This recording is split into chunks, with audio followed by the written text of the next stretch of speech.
Welcome back, dear friends, to part 18, part 3 of our Exploring the Advent of Divine Justice. And without any further ado, dear friends, we'll have our opening prayer. This is a prayer for teaching.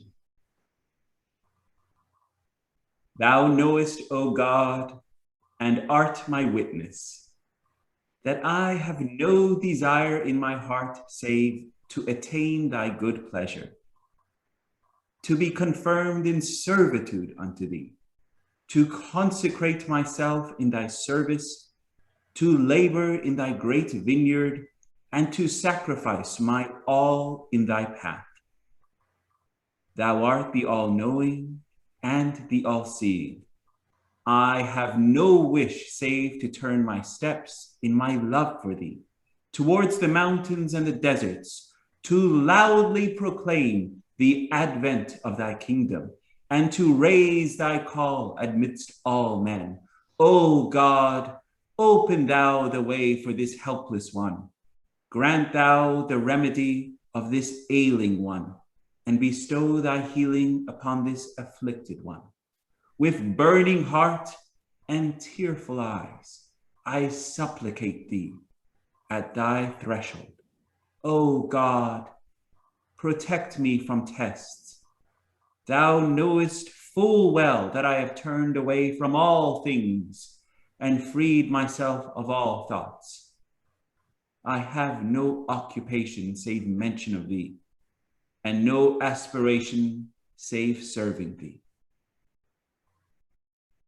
Abdu'l-Baha.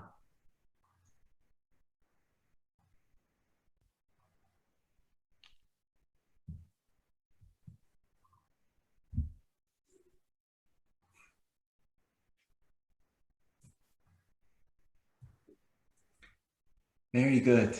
Now, welcome back, everyone. So, dear friends, this is part 18, part 3. So, we were covering paragraph 74 through 80 of our Advent of Divine Justice. And just so everyone, as they say, is on the same page, paragraph 74 starts in this one on page 40. And paragraph 74 on this one starts on page 73. Okay, excellent. So in our last session, I'm just going to share my screen. There we go. Okay, and this time I need to remember to full screen it. There we go. So in our last session, we were covering the aspects of teaching and how important teaching is, that we have to be like a burning fire of love. And how many times the beloved guardian says that we must not stop teaching. We must not stop teaching. And here, this is from the beloved guardian. And this is the last extract that we read last time. So this is where we're picking up this time. The beloved guardian here says, the guardian said we must never stop the teaching, and the consolidation must just go along with it. And he said, I often wonder what we think consolidation is. Consolidation is surely teaching itself helps to deepen the new Baha'is, who is teaching. So consolidation is also teaching. And we're all learning all the time. We never finish and graduate as perfect believers. All of us know this. So the teaching work must always carry on. So this is from the book of Luke, in the great Gospel of Luke. It says, didn't our hearts burn within us as he talked with us on the road and explained the scriptures to us? Right? So this is how our hearts should be when we're immersed in the scriptures. How many times do you say we cite the verses every morning and eve? Why? Because it creates that feeling of the heart to burn, to feel, to that excitement, that reverberation, that vibration. So the heart burns within us, and that excitement cannot be contained within us. And we read unrestrained as the wind. So when that reverberation, that vibration emanates within us, that fire moves. and it burns other hearts and the veils of their imaginations, their prejudices, their anything that gets in between them and their Lord. That fire moves, and then they themselves are set afire and ablaze. And here's one of my favorite characters of all time, Yoda. And what does Yoda say? Do or do not. There is no try. So if you're going to say, I am a Baha'i, there is no trying. Do it. If you're going to say, I'm going to follow in the covenant, do it. And this is from my dear friend Yoda. So, and this is from Mahatma Gandhi. He says the enemy is fear, right? Often we're scared, right? To teach. We don't know enough. I don't feel comfortable. Gandhi says the enemy is fear. We think it is hate, but it is fear. This is how we think getting close to people, breaking down those bonds of fellowship. But we think it is hate. I hate that person. It's prejudice, but it's actually fear. And here again, my dear friend Yoda, fear is the path to the dark side. Fear leads to anger, and anger leads to hate, and hate leads to suffering.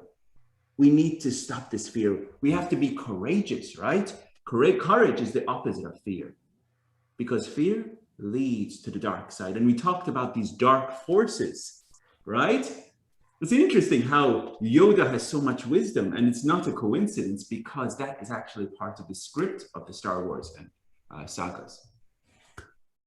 Martin Luther King Jr., what does he say? He says people fail to get along because they fear each other. Fear again, interesting. They fear each other because they don't know each other. They don't know each other because they have not communicated with each other. This is a very important subject that we could have at least 3 straight up Zoom sessions on. The importance of true communication. And I was talking to one of my dear friends,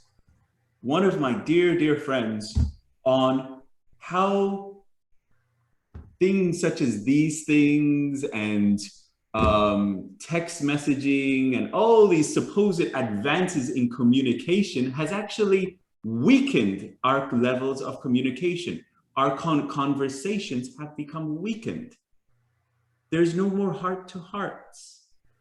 I mean, there's no more really connecting to each other. I mean, how often have you had a true, meaningful conversation over a computer screen, you know? And it's something that this is something that we need to learn how to have heart to hearts, how to have true conversations of love with each other. And this is something that the breakdown of communication, we were so reliant on text messaging and, you know, I don't know if any of my friends here tweet or use Twitter. I don't like it because words should not be minimalized. We look at the style of the beloved guardian, pouring out words, because words are so important to connect hearts. So if you use that mode of communication, sometimes you need more words to connect to each other, what the content is, because you're not seeing each other, right? So, but when you see each other like this, I see your expressions. I see more of your reality. And this is something that we should learn how to connect with love. And that's why ideally, when we teach, it should be together, sitting together after a meal. Even the beloved, His Holiness Abdul Baha, he says, how do we teach? He says, ideally, it should be after a meal together. Because you see, the friends should not be burdened physically if they're hungry. So ideally, they should feel full, even so that their physical being is comforted. And so then the word of God can be presented in the sense of the spiritual food can enter into their heart. So this is that we should be with them in physical reality, and that our words can be there and our heart is there. This is aspect of communication. It's very important. So moving on, dear friends, any thoughts on that? Because these are, we live in a COVID time still. Our feast, our 19-day feast for the first time this past time was in person. I missed it, unfortunately, but it was in person. So we're finally emerging, in my community at least, out of it. out of this era of Corona. But it's Roya-chan, you have a hand, please. Okay. I recently have been listening to a series of talks by Mr. Tom Price on recreating ourselves in the image of Abdu'l-Baha. And he focuses on 6 qualities that he thought were the most important. And one of them that was teaching, which is part 4. And I would highly recommend if friends want to listen to those. What was very beautiful, because I've often heard friends say, you know, is there a script? You know, how does one successful teacher present the faith? And then when Tom Price referred to how Abdu'l-Baha referred to teaching, he made 7, 8 attributes of love, compassion, you know, service, and all of those. And then then Abdu'l-Baha says, and lastly, speech. Right. So that speech, you know, and Mr. Price makes a point of it as how he put that as the last, right, and not the first or the most important. So it's good for us to be conscious of how we are, how we live, how we carry ourselves, how we love the people around us, how we treat them, how we care for them. All of that is under the umbrella of teaching. Exactly. And not just the presentations that we share. I thought it was very beautifully portrayed. It's a beautiful insight, dear Roya-chan, you shared, because all the things, all those qualities and attributes that we studied, from truthfulness to reliability, to justice, to equity, to all of those are transformation of the inner life, right? None of them was about utterance, you know, our speech, because we're trying to create a new race of men. So then all the qualities that you would be internally, a Baha'i in all deeds, words, and then once you open your mouth, and then we in paragraph 74, talking about the studying and the deepening on all the history, the learnings, and then studying of Islam and everything internal, right?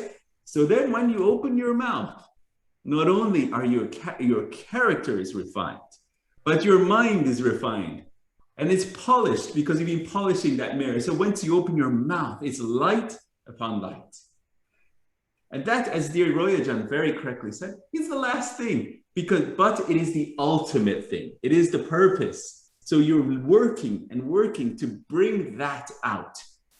That is when you have brought it to the max. And then a teacher can then open his mouth and proclaim his name. You see, this is the goal. But you're very correct. And one of them, I love the talks of Tom Price, and I encourage every one of you to go and listen to his talks, especially on that series on Roya-chan, help me, it was in the image of the master, the title. Recreating ourselves in the image of Abdu'l-Baha. Yes, it's beautiful, beautiful. And in that series, one of the things he says is, what is one of the qualities that Abdu'l-Baha highlighted? You know, and it was so funny. People would throw out this or that and this or that, and you should listen to it. I'm not going to give it away, because that is something that we need to know what is important in our faith. So important, especially in this centenary year of the passing of our beloved master. Listen to that series. That is your homework if you haven't listened to it. Okay? Excellent. Moving on. So here's dear Nelson Mandela. He says, our march to freedom is irreversible. We must not allow fear to stand in our way. Fear is one of our greatest obstacles. Fear of the unknown, fear of I don't know this, fear of there's others better to do that, so why should I do it? Or even fear of this group or that group. You know, if someone says we're going to go have a teaching project here or there, no, I don't feel comfortable. Or fear of, there's 1,000,001 fears, and we bring them up in ourselves and they become obstacles. And so what does Nelson Mandela says? What does Yoda say? We must not allow fear to stand in our way. Fear is a path to the dark side. We should stop these fears. But how do we conquer our fears? This is very important. This is from Baha'u'llah. How do we conquer our fears? Love, true and burning love. Baha'u'llah says, kindle the fire of love and burn all things. Then set thy foot into the land of the lovers. This is found in the 7 Valleys of Baha'u'llah. This is actually one of his poems. It's an ode of Baha'u'llah. It's in the 7 Valleys. Kindle the fire of love. Kindle it. So kindling means to set it aflame, and then you need to fuel it, right? Fueling it, how do you fuel the fire of love? What does that mean? Fueling the fire of love means to keep going back to the source. Means to keep going back to the source. And so it means to keep studying, immersing. When it says, know him, it says I bear witness, oh my God, thou hast created me to know thee and to worship thee. Know him and worship him. This is love. To know him means to do what? Means to recite his verses, to know what his teachings are. And worshiping is the aspect of loving him. So this aspect, daily regimen, this daily habit, and this daily of falling in love with him increaseth that flame. That it does what? Burns away all things. So you become a ball of fire, of courage. Right? And on the right, it says, kindness is an act of love that it has the ability to shift humanity one heart at a time. And kindness and love is what the world needs right now. This is beautiful.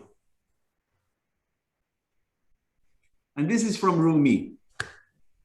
Let your kindness be like the rain that cares not about who it falls upon. Just like the quote, from Baha'u'llah says, unrestrained as the wind. The wind doesn't care where it blows. It goes everywhere. It's the scattering breezes, it goes everywhere. And just like that, Rumi says, your kindness should be like the rain, falling everywhere. It doesn't care. It just falls because it loves and wants everywhere to have that level of being soaked and being immersed in the love of God. So we should be like that. Our kindness, our love, not having any sense of prejudicial thoughts of, I only like these people, or I don't feel comfortable, or I don't have the courage to talk to these people, or whatever. That kindness should penetrate everywhere. Okay, let us have our first reader. And our first reader is, let's go to Miss Darla. Miss Darla, this is from the Universal House of Justice. Go for it.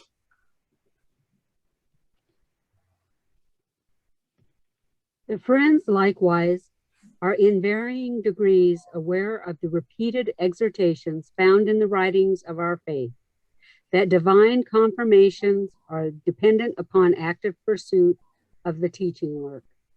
In the words of the beloved Master, the unseen divine assistance encompasseth those who deliver the message. He thus further states, if the work of delivering the message be neglected, the assistance shall be entirely cut off, for it is impossible for that the friends of God could receive assistance unless they be engaged in delivering the message. I don't know about you, Miss Darla, but this is one of the most powerful messages in all of the faith. This, when you are cut off from receiving these divine assistance, it is something profoundly scary. It is something that it's literally like a little plant, and it's saying, and the plant has said, oh son, I can grow by myself. Or talking to the rain, I don't need you, rain.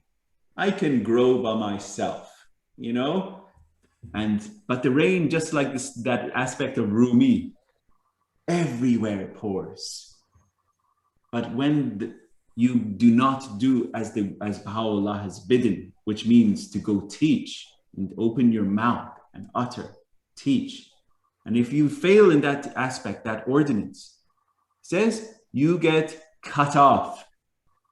So the rain doesn't pour upon you. The confirmations do not come to your aid and assistance. When you call upon his aid, it's not there. This is very clear. It's very powerful. And it's in the hidden words. Love me that I may love thee. If thou lovest me not, my love can in no wise reach thee. Know this, O servant. Right? Love me that I may love thee. It's right there. So we have to, and how can we prove our love to him? It's not just sitting there in our privacy of our chamber and say our prayers. In the hidden words, it says, magnify my name that I may stamp my name upon you. Magnify my name. Open your mouth, dear friends. This is the day of courage. It's the day that your name could be recognized through all the worlds of God. This is your privilege. Imagine that. All the great heroes and heroines are waiting to see you. They're waiting. They're waiting they were just waiting. They're saying, I wonder if this Royal Khadimi is going to arise and emblazon the worlds of God, or what is the feats of Darla, And they're just waiting. They're just up there, just wondering, which one of my other servants of Baha'u'llah is going to emblazon? And this is the reality. This is something so profound. I think about that often. And obviously me, myself, and I always fall. This is from the beloved guardian. This is the beloved guardian saying, teaching is the source of divine confirmation. It's the source of it. It is not sufficient to pray diligently for guidance. It's not sufficient. But this prayer must be followed by meditation as to the best methods of action. And then action itself. That is so important. So we have to meditate on the best methods of action, right? Then go and do the action itself. Even if the action should not immediately produce results, or perhaps not be entirely correct. That does not make so much difference, because prayers can only be answered through action. And if someone's action is wrong, God can use that method of showing the pathway which is right. So we pray. Then we come up with a line of action. Then we follow through with the action. That is how we go about it. We want to go teach. We say our prayers for teaching. Then we survey the possibilities. In fact, there's a prescription on how to do, we cover that paragraph. We survey the possibilities. We proceed intelligently and systematically. Then, once we have surveyed the possibilities and proceeding intelligently and systematically, we go and do it. It's very simple in a sense. Do it, and often, ideally, it would be good to be accompanied, right? Because why is accompaniment so important? Because often we fall back on ourselves and we think, hey, we fall back on our fears, we fall back on ourselves, and we lose the heart to go and do any aspect of teaching or any service, but the aspect of accompaniment, walking together on that path of service. It creates a bond of fellowship, and then not only learnings is experienced together, and strengths and ties are built together. So what happens, not only you are learning, they are learning, and also that aspect of reflection after the teaching or service can happen, that can move together. You all know this. I share this. These are thoughts, but this is very important. This is from His Holiness Baha'u'llah, Lord of the age. What does he say? Not everything that a man knoweth can be disclosed, nor can everything that he can disclose be regarded as timely, nor can every timely utterance be considered as suited to the capacity of those who hear it. So important, right? You cannot say everything all at once to someone. I share this little anecdote because it's humorous, but it's so true. I remember there was a teaching project when I was much younger, and it was in Houston, and I was so excited. And I actually was living at the Baha'i Center for the whole summer, and I was participating in this teaching project. And what happened was, one of the teachers I went off with to go into the university to go teaching with, this person was so excited. I mean, so excited. If someone opened their mouth and said, yes, tell me about the Baha'i faith, this guy was like, oh my God, he went off. Sheikh Ahmed this, and Sayyid Kazim that, and this and that. And then there was this Battle of Nairez, and then there was this. And then after the Battle of Nairez, then Hojat came along. And Hojat, have you heard of Hojat? And then Hojat this, and then there was then there was this guy called Suleiman Khan.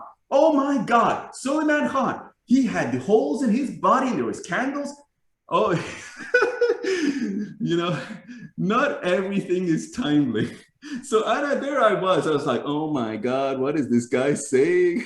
And I'm just like praying, and I'm like, and this guy, he was listening. This guy was, you know, he was listening, and he was like, Suleiman, who? Suleiman, who? And, you know, yeah, there was, and he was still going on. And there was holes in his body, and there was candles, and the fire was going. Have you heard of him? And I'm like, oh.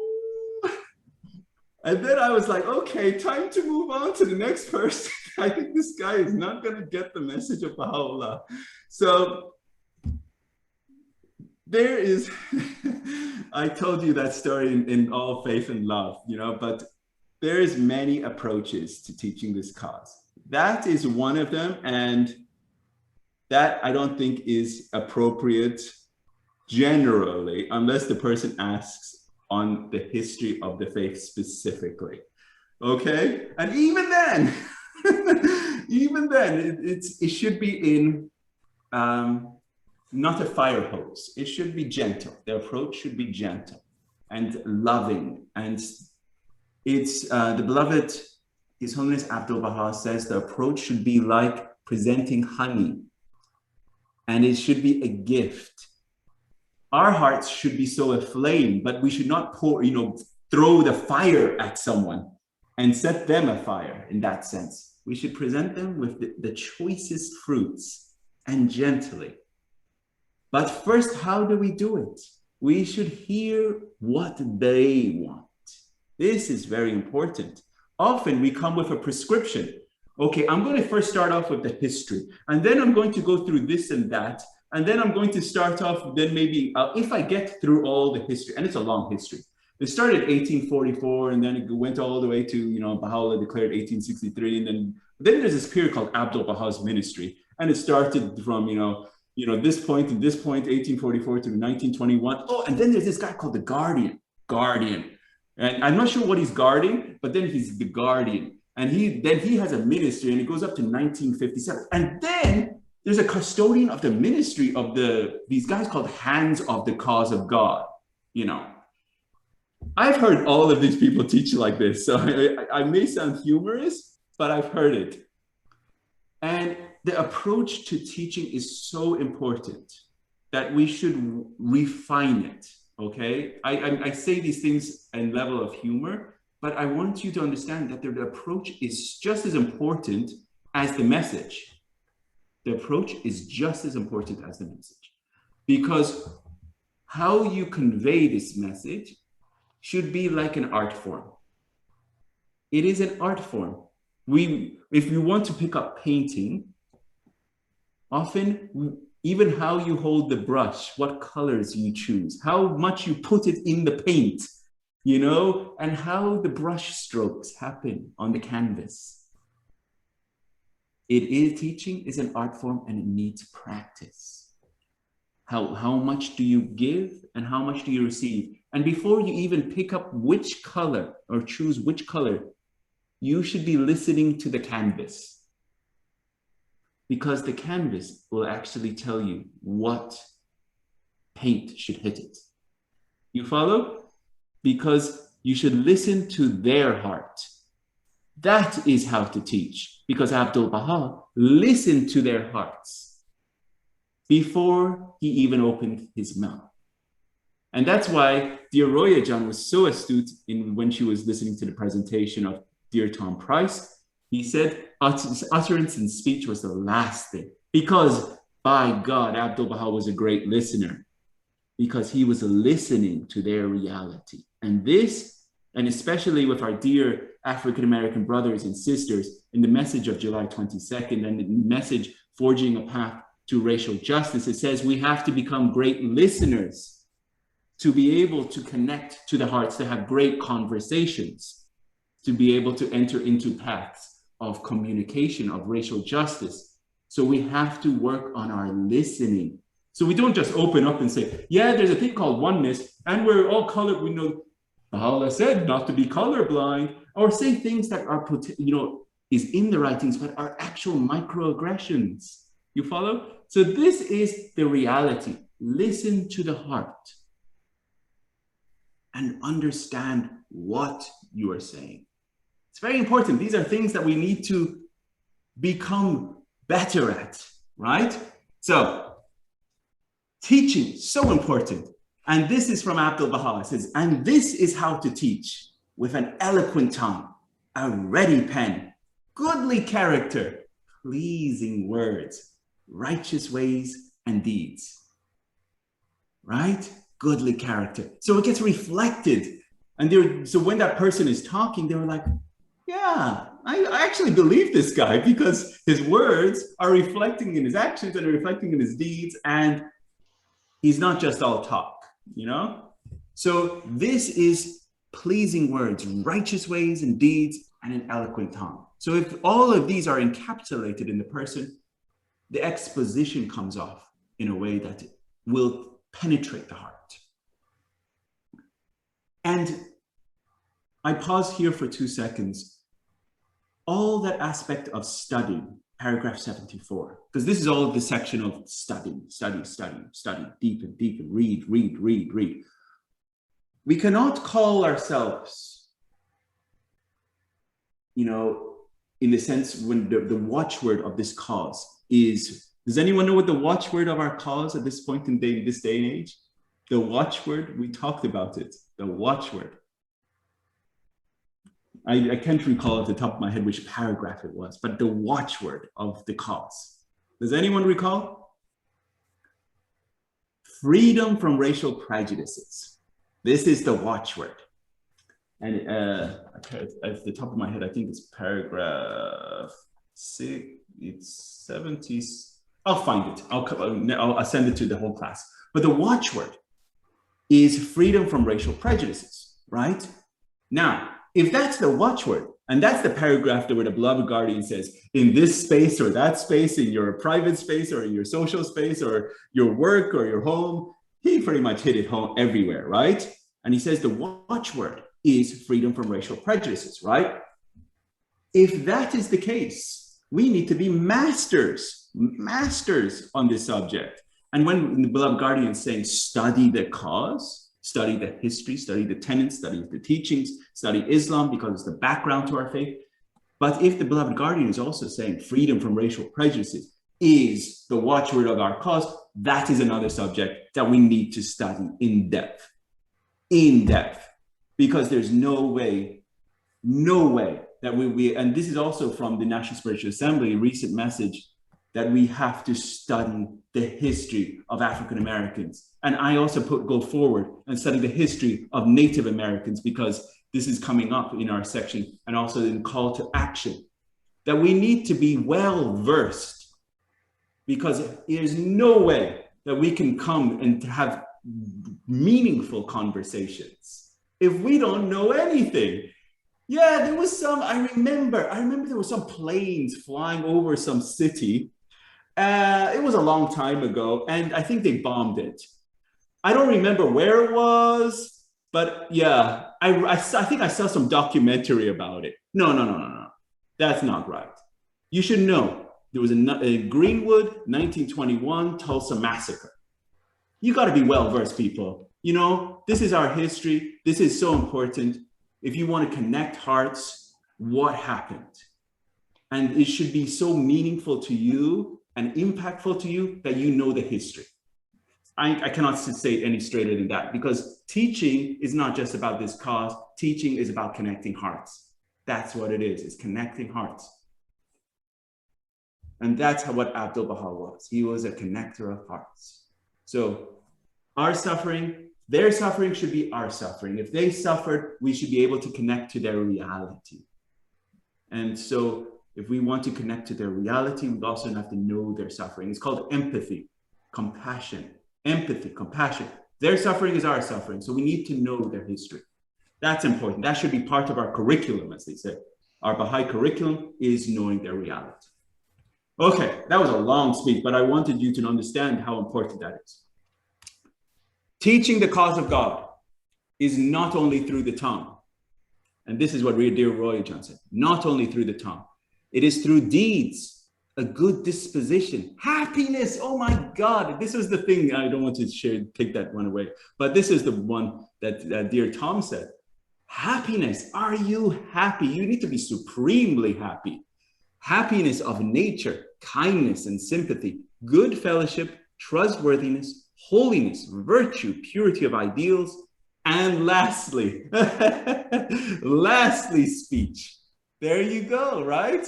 So all of these come first. Happiness. I remember there was a talk of Ray Khanum. I don't know if I even shared it in this class. I think I did. That it talked about how the hands of the cause were just so happy. I mean, they were happy and laughing all the time, and just laughing because they were just so joyous of the time that they were in. No understanding of the gift of this day and age, being in this day and age, and being able to present this message of Allah. This is something, how the happiness of heart gets translated to anyone around you. There was, I shared this other last story, because we've got to finish part 18 one day. So I shared this last story. There was a great teacher, Mr. Caldwell. I read his stories, his accounts, and everything. So Mr. Caldwell one time was on a bus, and he just was laughing. And he was just laughing and laughing, and he was just so happy. Someone said, Mr. Excuse me, why are you so happy? I'm so happy because I know about this cause. Baha'u'llah. Have you heard of Baha'u'llah? You know, and so that fire of happiness and joy should emanate your being, that you cannot be contained. It's a roaring fire. You follow? It should permeate you. It should penetrate you. That was one of the teachers. So moving on, I don't want to take even a second more of your time. The beloved guardian in paragraph 78 discusses the importance of personal initiative and the resolve of teachers in effectively capturing the attention, maintain the interest, and deepen the faith of those whom he seeks to bring into the fold of his faith. Teachers should use their personal initiative to explore all possibilities and opportunities, identify their advantages, and systematically and intelligently exploit them to attain the goals set to advance the cause. This is the paragraph, dear friends. Take note, paragraph 78. This is the strategy. The beloved guardian is presenting the strategy on how to teach. This aspect of systematically and intelligently, it is very scientific in its basis. So how do you approach teaching the cause? You survey the possibilities. You say, okay, this is how area teaching committees and all of these institutions, agencies of the cluster do it. They survey the possibilities. They look, okay, there's this area has higher receptivity, or this area has a greater potential for having activities for growth for our cluster. And you, as a teacher of the cause, should also survey the possibilities. Who can I teach potentially from out of my friends? But they should not have that purpose, initial purpose, because the initial purpose should be veritable friendships, creating that veritable friendship. So it's real. Once that true friendship is created, right? That friendship is true. And then the faith organically and naturally emerges out of your mouth because it is part of you. It's not like, hey, I'm trying to push the cause on you, or I'm trying to maneuver my words and, so that it comes out. But you could create the stage for it. This is indirect teaching, right? And this is being because you want that heart to be able to connect it to the faith. So you could be able to say, for example, if this person is a veritable friend, a true friend, you could, say, hey, I was watching this episode, and this is in my life. I was watching this episode, incredible documentary that CNN Films has done on the Tulsa Massacre. And I don't know if you watch it or if you have some, Comcast or things, you can watch it, in your later. But it is incredible, and it really covered the Tulsa Massacre. So if you have a friend, you could bring this up, and they'll be like, Ehsan, why are you so into talking about or studying African Americans and history? And I could say, wow, that's an awesome question. And I could say, because as a Baha'i, elimination of racial prejudices is at the very heart of what the faith stands for. The oneness of humanity is the pivot round what the Baha'i faith stands for, and bring about the oneness of humanity. And as Baha'is, all minorities should be elevated, and our love for them is so strong. I share this now. This is an analogy, okay? I was teasing it before even the session started. So I had this insight. No one has ever heard this analogy except maybe one other soul. I was meditating on this aspect of racial prejudices, right? And how the beloved guardian is positively discriminating in favor of the minorities in that fact of divine justice. He says that we should positively discriminate, meaning that we should, if there is a minority in your community, you should do everything in your power to nurture, encourage, and bring about that minority and raise them up and love them, right? So I was thinking and meditating on that. And I was thinking. And then I had this insight. In the game of chess, there is 8 pawns. There are 2 knights, 2 rooks, 2 bishops, a queen, and a king, right? These 8 pawns that are sitting in the front, I was thinking, those are the Persians and the whites in our community. There's a lot of them. But who are the bishops, the rooks, and the knights? Those are our minorities in our community. And they have they're minorities, but they have a very strong position. And we see in the call to action, they need to be in the forefront. But all the whites and the Persians that are very large in our community, they cannot be going into the battle singly and alone, or else they'll be taken out. And if the African Americans and the Native Americans and the Asians are suddenly jump into the battle, they'll be taken out. But what happens is the Native Americans and the African Americans need to be supported by the pawns to advance in the battle. This is the role of the Persians and the white. They have to advance together. The Persians and the white supporting the forces of the Native Americans and African Americans to advance together. This is about understanding our roles. It's very important when the majority of the community are the pawns. But then take the analogy a little further. We're like, oh, the pawns are so important. I'm a very good Persian. You're only so good as long as you advance to the end of the battle. Once the pawn gets to the end of the battle, stays in the ring, then you can say, oh yeah, that pawn is now a queen, right? Are you in the ring? Are you in the ring? Advancing, helping, supporting, encouraging, united, serried lines, like Abdu'l-Baha says, serried lines, tightly woven. This is the reality of how we should advance together, all forces moving together, collaboration, empowering the minority element, and encouraging and moving together. It's an analogy, but it's an insight. So we understand how the whites and the Persians, and understanding the importance, the spiritual importance of our African Americans, Native Americans, and minority elements, of how we should use them in sense, the battle, to move hearts and bring friends. You follow? That's just a insight. I don't know if anyone plays chess here, but that's just an example. So anyway, I wanted to share that with you. Moving on, this is one of the coolest paragraphs in Advent. This is paragraph 78. In paragraph 78, I urge you to go back to this one, because this is a paragraph that I believe it's 6 times the beloved guardian uses this opener, let him. So it's a call to action, This is what the beloved guardian is saying, do.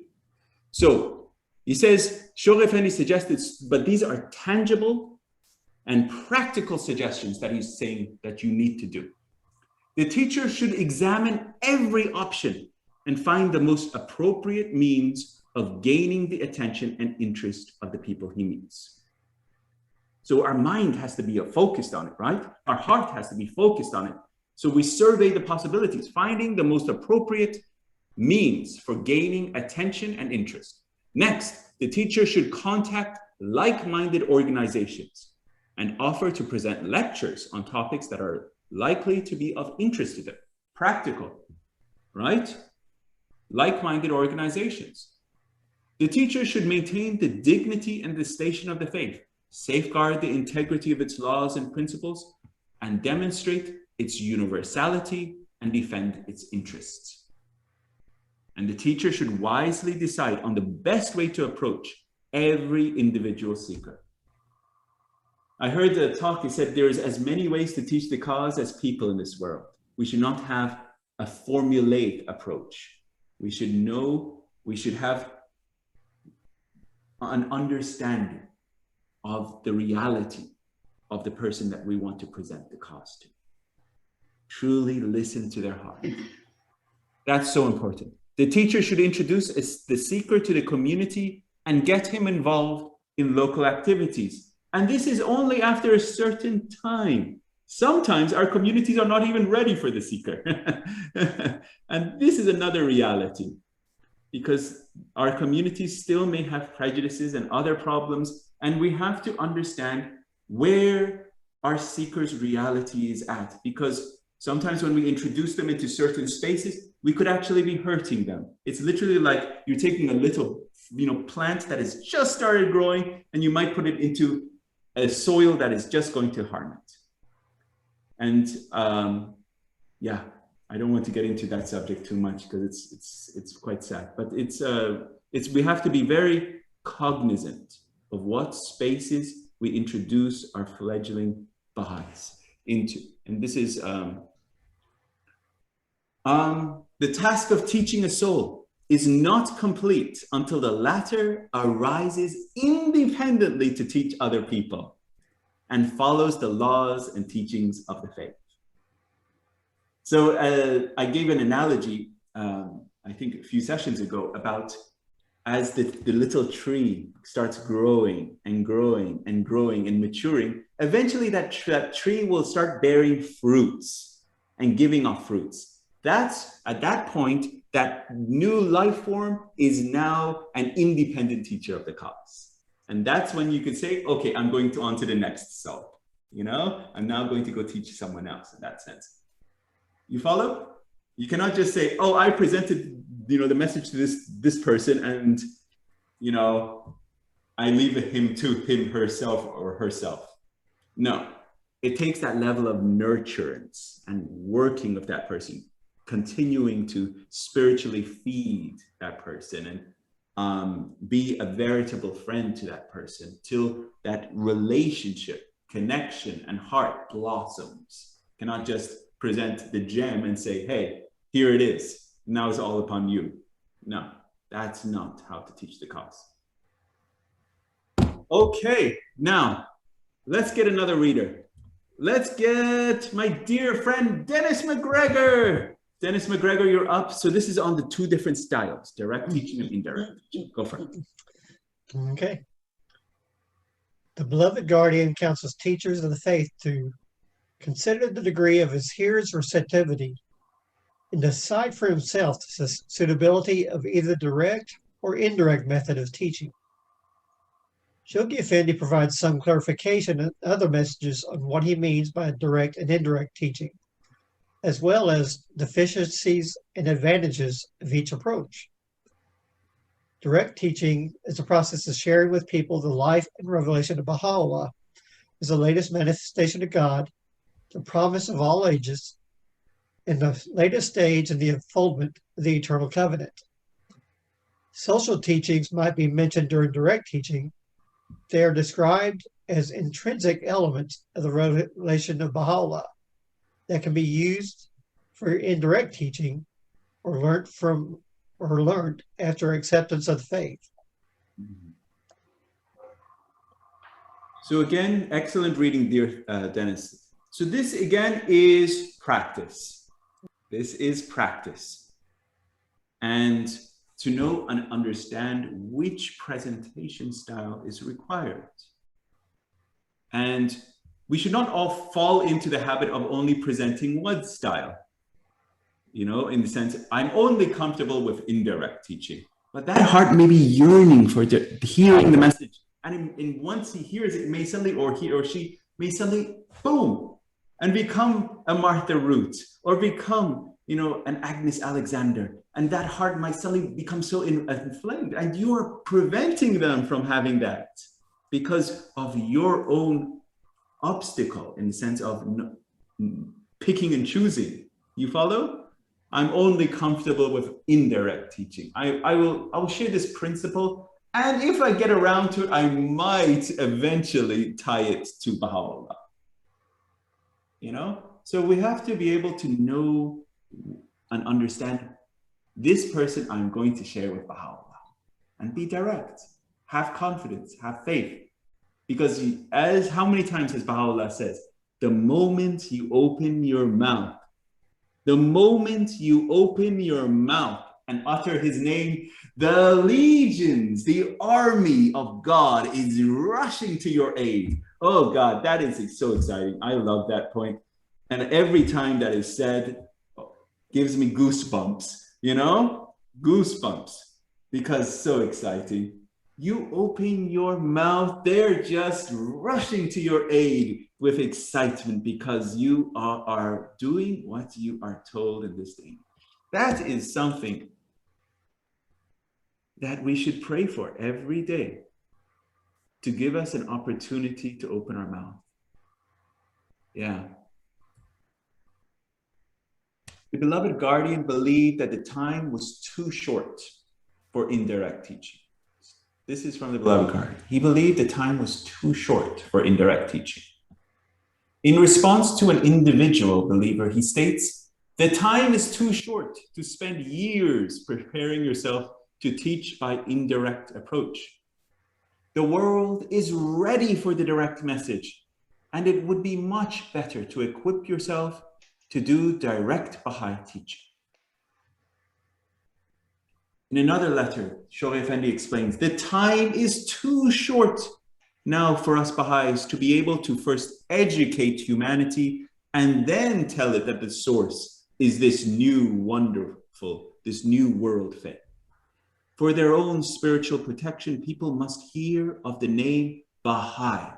Then, if they turn blindly away, they cannot excuse themselves by saying they never even knew it existed. For dark days seem still ahead of the world, and outside of this divine refuge, the people will not we firmly believe, find inner conviction, peace, and security. So they have a right to at least hear of the cause as such.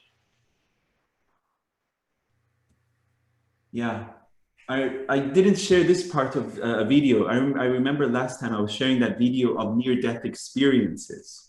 I didn't share this part. That person that, you know, cried when he woke up from his near-death experience. I don't know if you watched the video or if you remember the session. There was, I watched this video when I was at Boshba High School of this Baha'i that had passed away.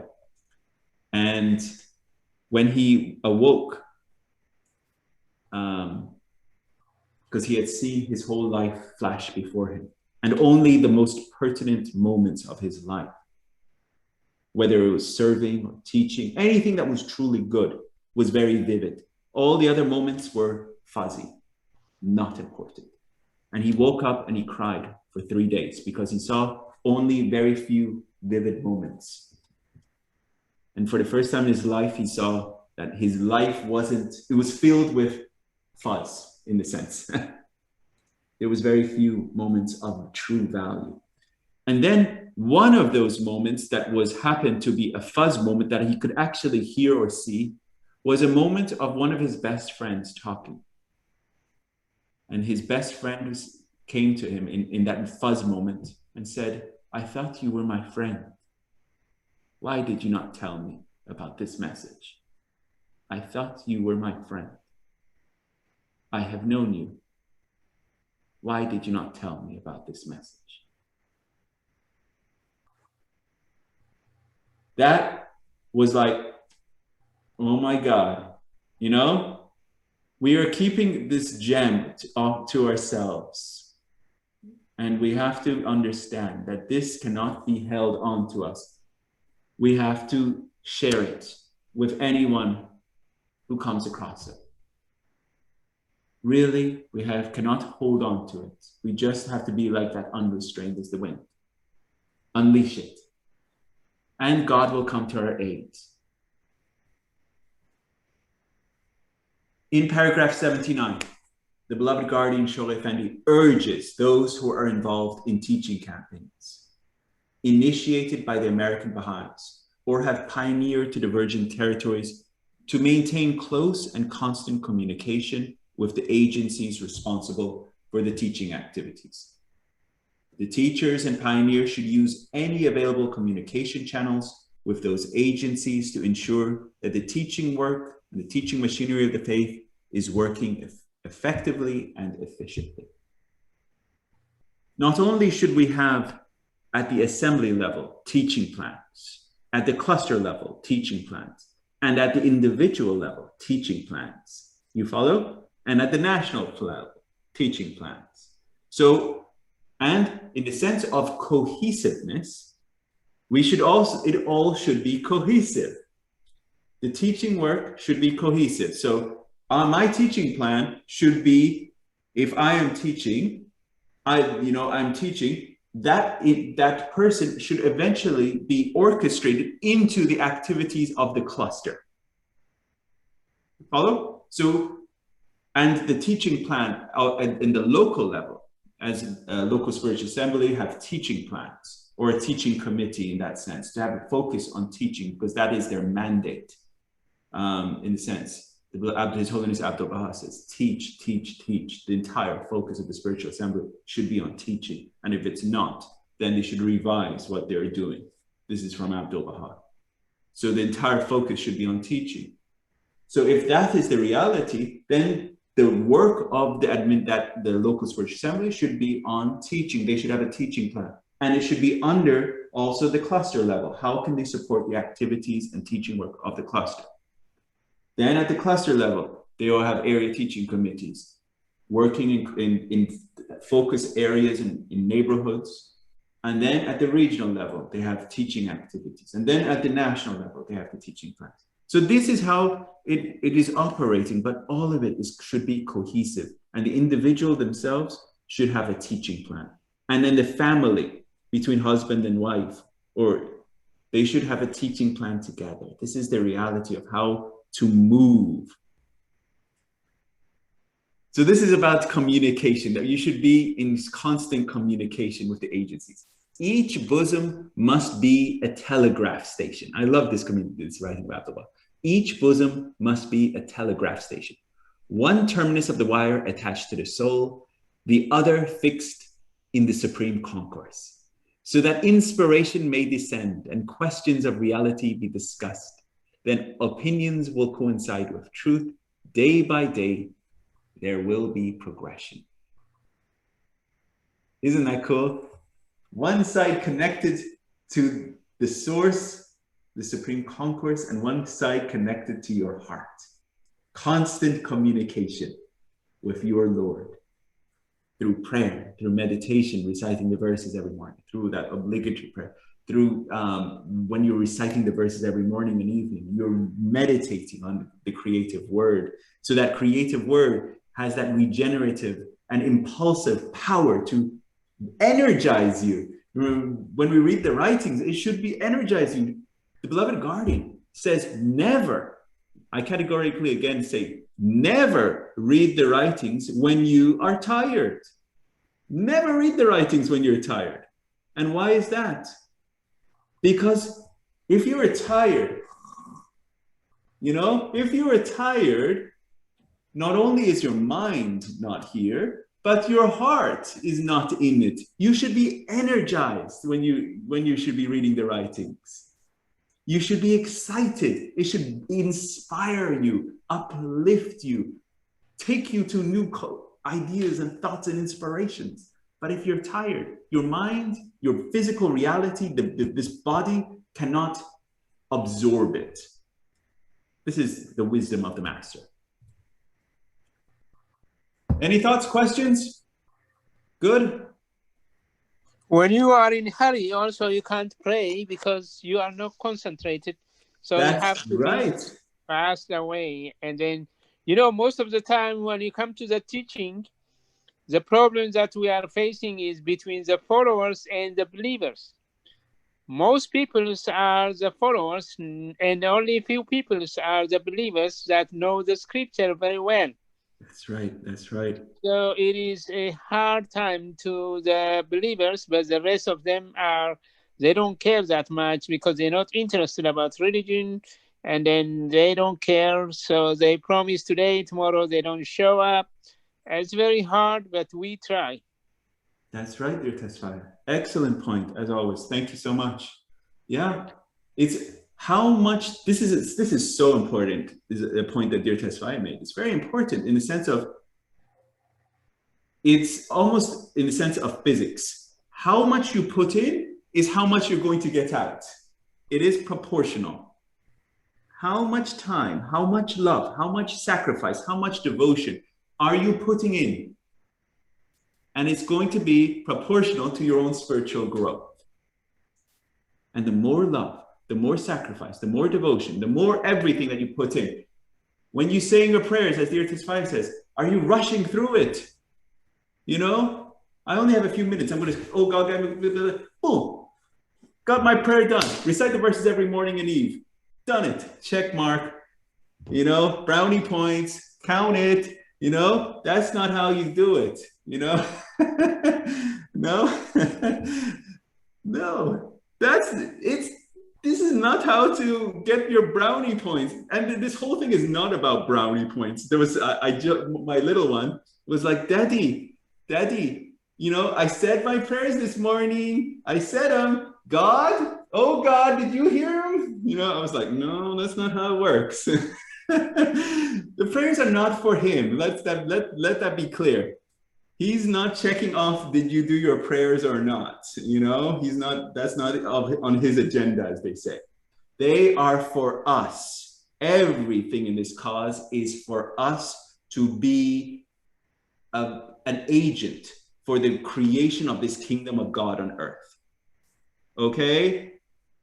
To create a harmonious, loving, prejudice-free, unified, loving world, and not a world that has got such a stench of racism, a world filled with wars, a world that's filled in drowning in sea of materialism, that we are a recreated society and standing out like a beacon of light. This is what these prayers and transformation is about, so that we stand out, not only through our action, words, and deeds, but when we start opening our mouths and teaching the principles. So when we say, hey, this is from Baha'u'llah, and then they say, who is that? And then you don't suddenly go and say, oh, go to the website. No, you actually have some knowledge up here and some quotes in here and some teachings in here, and it comes from you. You follow? And when you open your mouth, because that's the heart-to-heart conversation that is required. It's not going to some website. Riaz John, you have a hand, please.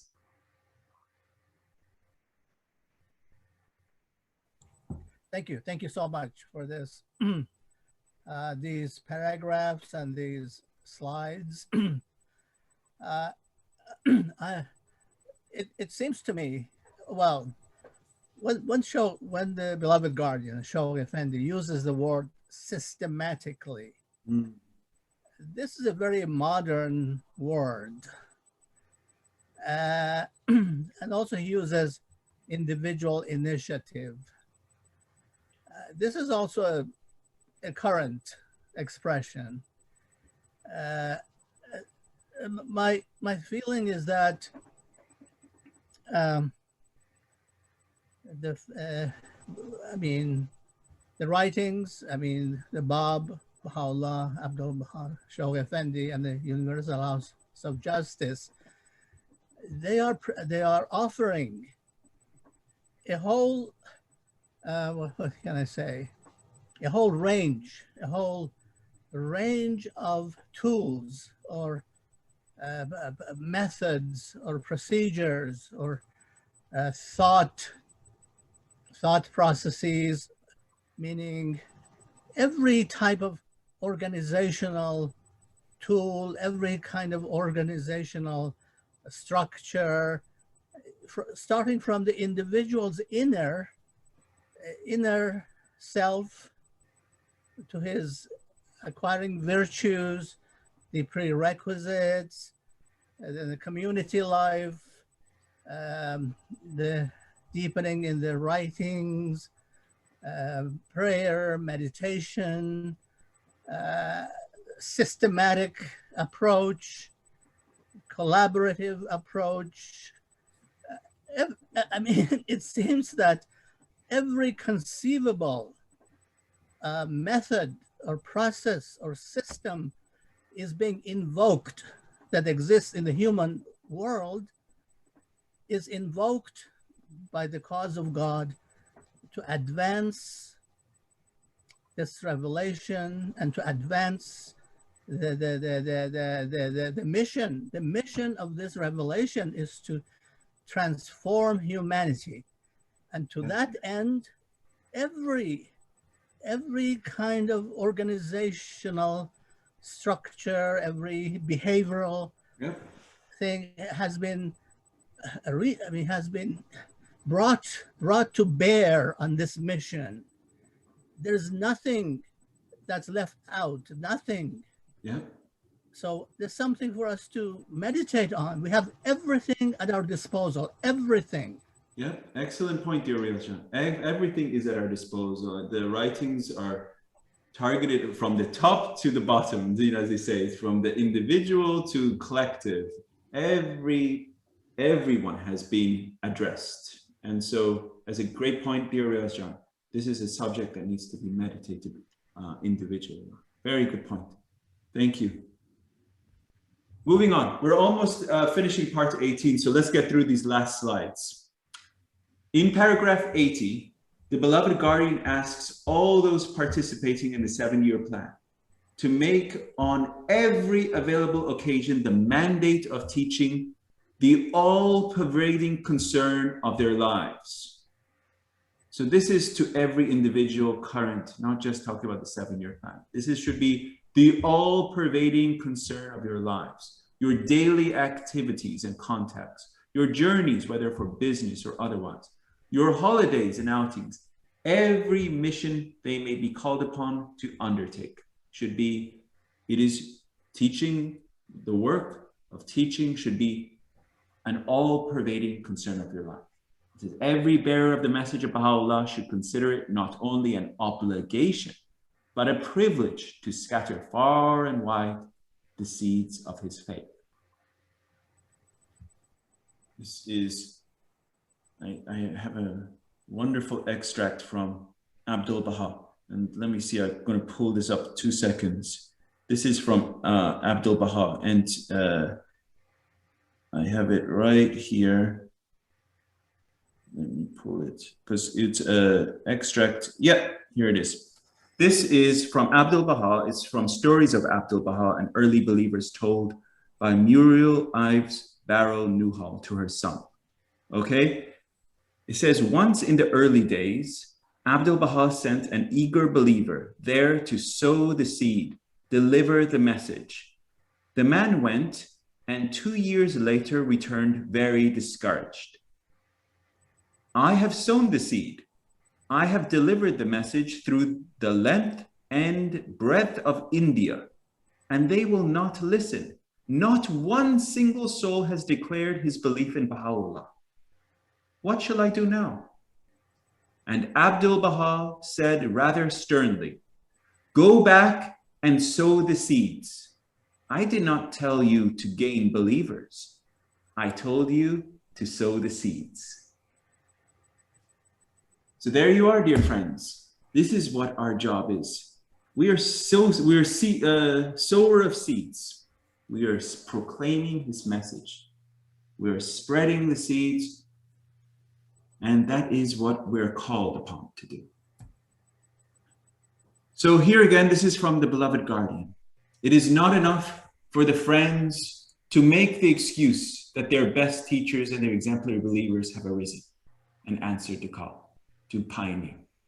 The best teacher and an exemplary believer is ultimately neither more nor less than an ordinary Baha'i. Ordinary Baha'i who's consecrated himself to the work of the faith, deepened his knowledge and understanding of his teachings, placed his confidence in Baha'u'llah, then arisen to serve him to the best of his ability. And we read this earlier. This door is one which we are assured will open before the face of every follower of the faith who knocks hard enough, so to speak. When the will and the desire are strong enough, the means will be found and the way opened either to do more work locally, to go to a new goal town, or to enter the foreign pioneer field. So the best teacher could be just an ordinary Baha'i who has consecrated himself, deepened himself, and placed his confidence in Baha'u'llah, and then arisen to serve him to the best of his or her ability. That's what it is. In paragraph 80, the beloved guardian, Shaykh Effendi, reassures the friends that they should not be concerned about their inadequacy to deliver the message or the response they receive when teaching the faith.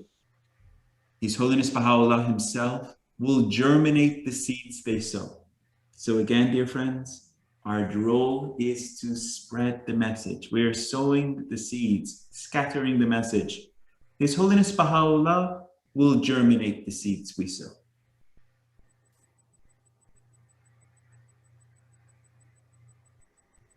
So when you come to the teaching, yes, because Baha'u'llah says, teaching is the most meritorious deeds of the world. That's why he's saying.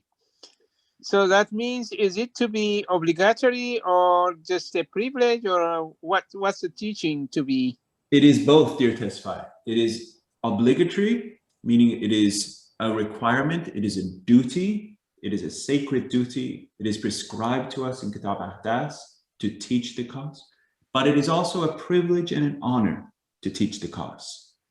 It is one of the requirements, one of the requisites for spiritual growth is teaching the cause. So if an individual wants to spiritually grow, they have to teach the cause. And then we read earlier that if we fail in our obligation, in our duty to teach the cause, we will be cut off from the confirmations.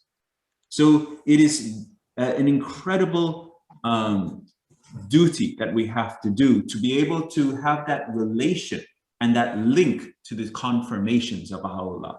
And in that, where it says that we should have that type of telegraphic, communication with our Lord, that line connecting us. If we fail to teach, it is literally like we're cutting that cord. And we are not in that level of spiritual communication, because the teaching work keeps us in that length of communication with our Lord.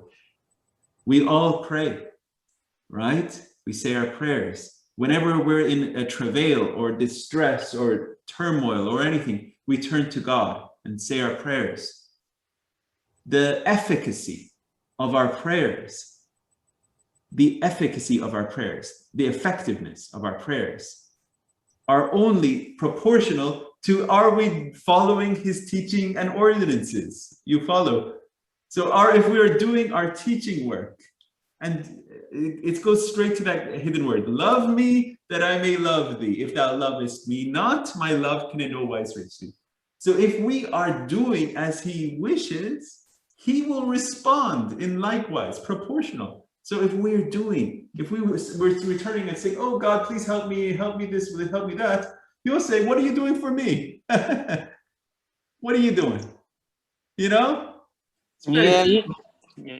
This question that I bring to you is because there are some inactive Baha'is, when you are talking about the teaching to them, and then they say that according to the Shoghi Effendi, every soul is responsible for their own soul. So it is not your business, it is my business. That's what he say. And then that's why I'm asking you, that is to be obligatory or privilege, and what's the Baha'is feeling? So we can't push anybody and go out and teach. That's exactly. You're right. Unless they have individual initiative. You're absolutely right. Teaching is obligatory and it is a privilege. It is both, dear Tesfaye. Okay? We cannot force anyone to teach. It is not our job. It is not our responsibility. We can't go say, hey, you go teach. We can lovingly encourage. We could say, this is our, we could present it and say, this is just like I'm presenting to this class, and it goes on YouTube and other places. This is, as Baha'is, this is what, as Baha'is, we believe. This is commanded. This is the exhortation of Baha'u'llah, Abdu'l-Baha, the beloved guardian, Universal House of Justice. This is what is presented. But we cannot force anyone. This is not, there's no proselytization in the faith. We cannot force any Baha'i to say, you have to do this. It's not our job. But it is all upon us individually if we take up the mantleship of being a Baha'i. In fact, none of us, and I stress this very emphatically, none of us, according to the definition of what a Baha'i is, none of us can proudly say, I am a Baha'i. We're all striving, hopefully striving, to achieve that standard. Okay?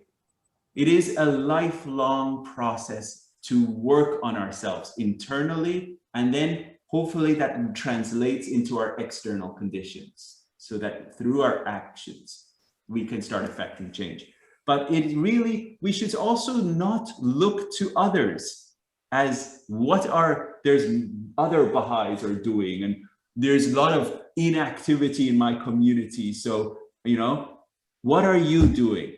How are you affecting change? Because there was, I shared this, I know we've got maybe 2 slides left and we're getting close. You have to just bloom like a flower.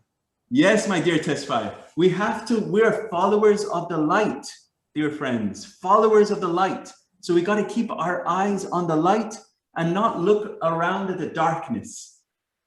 Inactivity can be considered darkness, and if we look around and we can always get down and say, oh, my community is 80% inactive, whatever, and there's only a few people doing this or that, and we get down.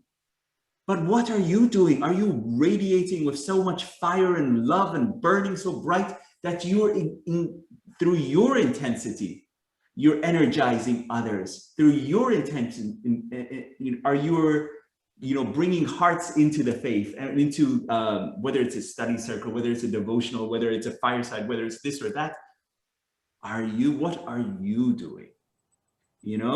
That is what we're called upon, not to judge others, not to look at others and say you're inactive or you're active. That's not what we're called upon to do. Very good, dear Tesfai. Thank you so much. Okay, moving on, we have a few more slides and then this will be it for our part 18.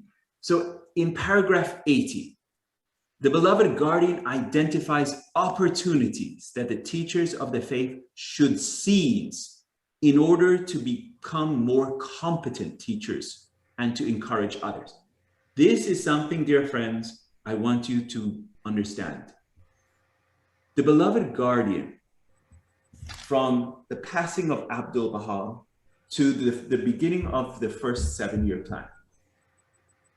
Does anyone remember when the first 7-year plan started off the top of your head? 1937. Good job, dear Tesfaya. That's right. 1937. Ding, ding, ding. That's right.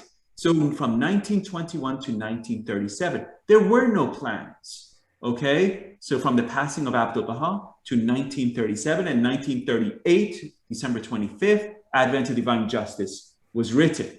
Okay, so there were no plans, but what was happening? What was happening? The beloved guardian was building the community.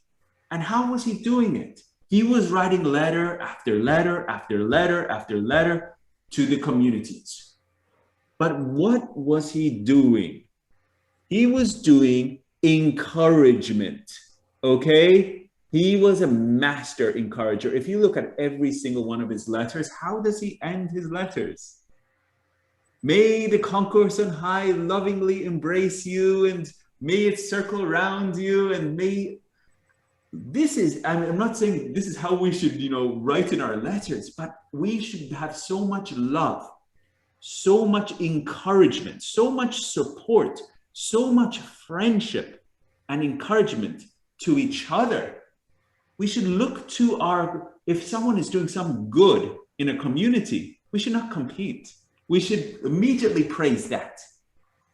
We should look for the good and immediately praise it. This is how the beloved guardian was. Immediate praise and encouragement. I just wanted to highlight that because it's so fundamentally important to create a transformational community, is becoming master encouragers. And then even topping it further, and more importantly, is the encouragement of our minorities in our community. This is so fundamentally important because the minorities in our communities have been hurt. So we need to encourage them lovingly and to support them. So that encouragement and support. So as whether as Persians or whites or any aspect, we need to encourage and support. This is fundamentally important to bring about racial justice. Very important point. So this is in paragraph 80. It says, if they are members of a spiritual assembly, they should encourage their assembly members on what? Teaching. This is all about teaching the cause. So if you're a member of a spiritual assembly, they should encourage their assembly members to keep the focus on teaching. If they attend summer schools, they should deepen their knowledge of the fundamentals of the faith to develop better confidence in teaching. Because teaching the cause should be the predominating focus of every spiritual assembly meeting. And if it's not, and I sent you that quote to the whole class, that if it's not, Abdul Baha himself said, you should revisit what that assembly's purpose is, because the entire focus of every assembly meeting, it should be on teaching the cause. Make inter-community visits to stimulate a zeal for teaching. And such diverse settings for teaching the faith require different methods and styles of teaching which should be determined through personal initiative and diligence. There should be whole meetings just discussing different styles of teaching. How cool would that be? Just to learn different styles of teaching. You know, I remember I shared this last anecdote when I was a young child. I think there's, one more slide. When I was a little child and in Scotland, we had one channel, it was BBC. And it only had a few times of, it was mostly news. It wasn't like how it's, we have so many channels on our TVs nowadays, but it was mostly news when I was a child. So my brother and I and my two cousins, Nafi and Banu, we used to play together, and we made a game called Hotspot, and this game was just like a fireside. So one of us was a Baha'i, and the other three, whether it was my brother and my other two cousins, one would either be a Christian, one would either be a Muslim, one would be a Hindu, or one would be a Buddhist, or one would be this. And there would be at different degrees of devoutness, in a sense. So someone could be very fundamental, or someone could be very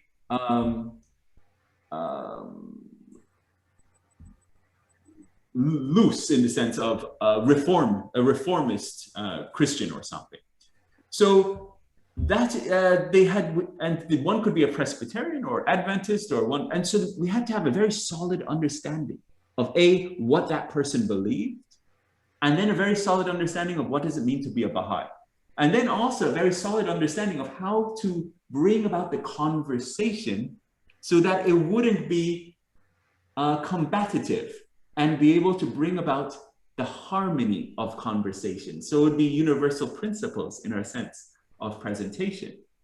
You follow? So this is a game per se of training, and that is wonderful to train as Baha'is. You can even do it as adults, and so that you can learn to train yourself on presentation. So you wouldn't know, one person could be a Christian, one person could be a Muslim, one person could be a Jew, and one person is always a Baha'i. And then you get together, and then that person that is whatever faith, they present that side. You follow? And then how does the Baha'i present the faith so that all the sides understand the message of Baha'u'llah? This is as a game we played and learned how to present the faith in the sense of a fireside. But teaching work is so fundamentally important. Now, these are my last extracts that I share with you in this section. And this is, as they say, a bonus. I put this in as a bonus because this is the bonus that Abdul Baha presents on the qualities that are necessary. Abdul Baha presents, he says, today the magnetic power that attracts heavenly blessings is teaching the cause of God. Magnetic power. Whosoever arises to perform this service, the armies of the angels will grant him victory. Then he goes on. This is so important. The three conditions of teaching the cause of God are the science of sociability, purity of deeds, and sweetness of speech. I hope each one of you may become confirmed with these three attributes. Therefore, one must be wholly cleansed from desire and self and passion, be abstracted, drawn apart from the world of nature, become embodied light and visualize the spirit, and then be engaged in teaching the cause of God. Then the fire of the love of God will flame so high as to attract the hearts of all mankind. The science of sociability, purity of deeds, and sweetness of speech. So I want to hit on this because I want you to understand the science of sociability, purity of deeds, and sweetness of speech. It's not what you say, it's even the sweetness is how you say it, right? The sweetness of the speech. So You may even not be saying per se the right thing, but it's also how does it come across? Sweetness. A dog doesn't understand the speech of humans except often of just a few words, which are often commands. But dogs notice tone. They notice the sweetness of your speech. So if your tone, your mannerisms, your body language, your entire demeanor is in a state that is not sweet and loving, it immediately reacts. And how do they react? They often have their tail between their legs, they cower and they go to their corner and they're not happy, right? If you go to your dog and say that, whether it's, sit, or if you say, sit, and the dog will start wagging its tail and it's happy and it's joyful because you said it lovingly. And you know this, every one of you. Tone, love, respect, connecting that heart. Because teaching, my dear friends, is a heart to heart.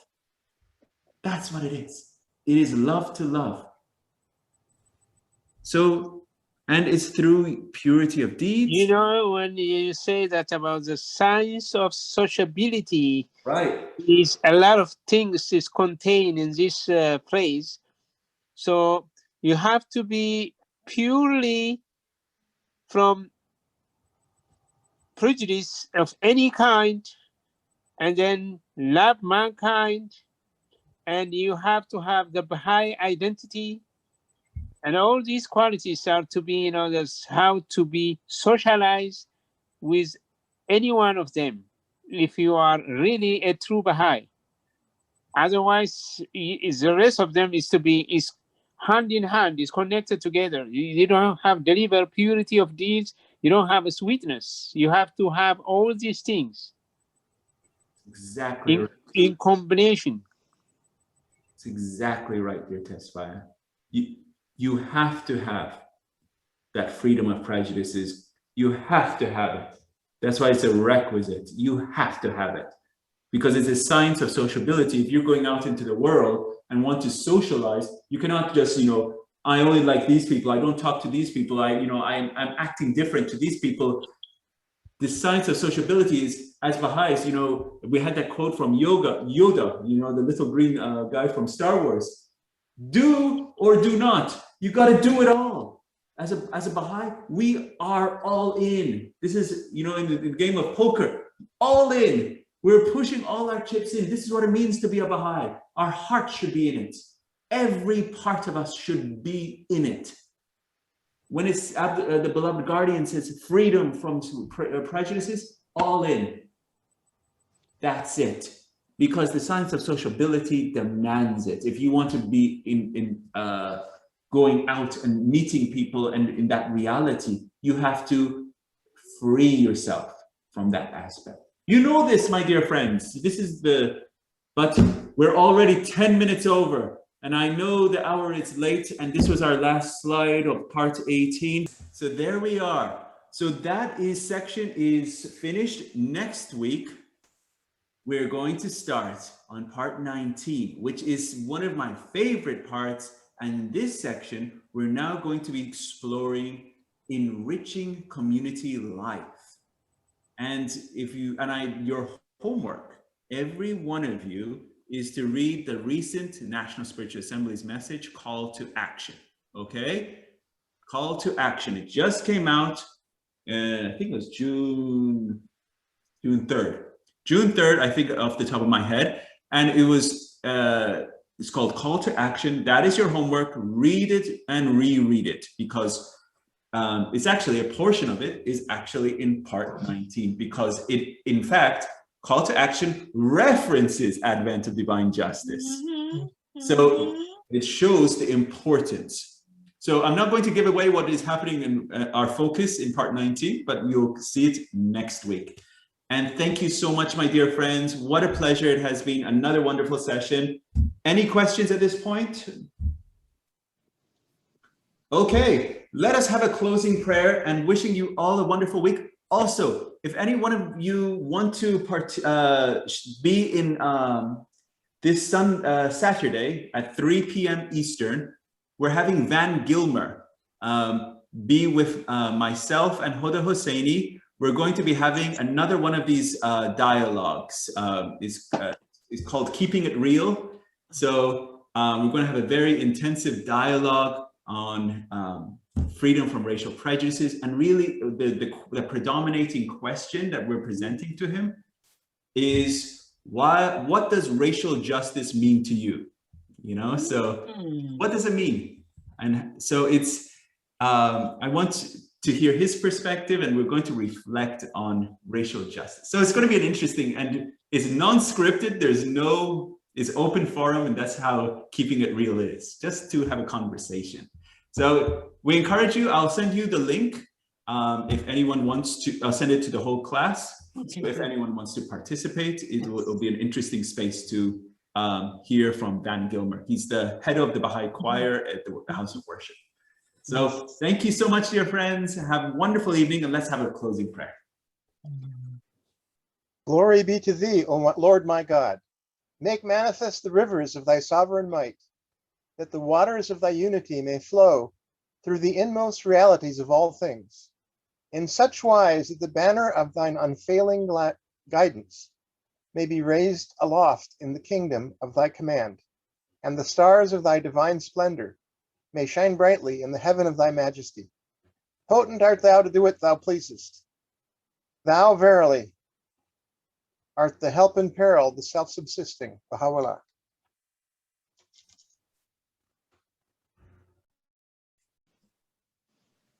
Thank you so much, Don. Thank you. And thank you, every one of you, for your patience and perseverance, true perseverance. Thank you, Allah. Thank you. Aloha. Bye-bye. Wonderful.